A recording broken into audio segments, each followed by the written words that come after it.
अगर आप भी चाहते हैं कि ध्वनि तरंग म्यूजिक का वीडियो सबसे पहले आप तक पहुंचे, तो लाल बटन को दबाकर चैनल को सब्सक्राइब करें और बेल आइकन को दबाना ना भूलें। बेल आइकन को दबाना ना भूलें।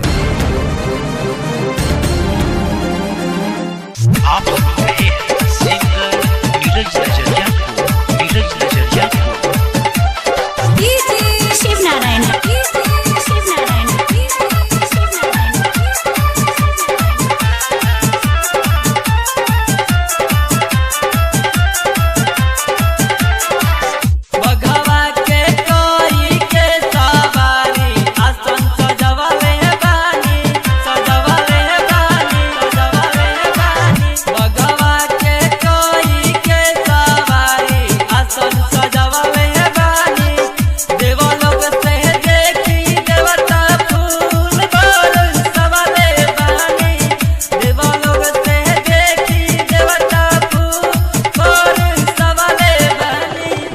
बघवा के कोई के सवारी आसन सजवले बानी।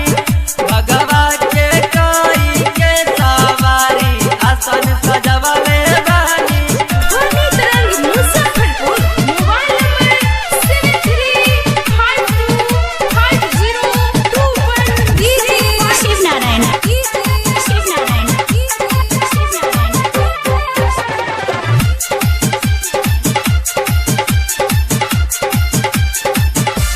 सोर भइल मैया धरती गगन में, जल्दी से आव माई तू हमरा नगर में, हमरा नगर में।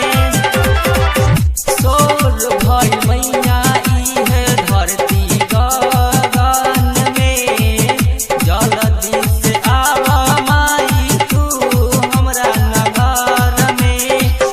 निमिया के छैया मैया झुलवा हमरा गइले बानी। निमिया के छैया मैया झुलवा हमरा गइले बानी।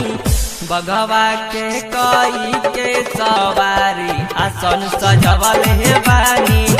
बघवा के कोई के सवारी आसन सजवले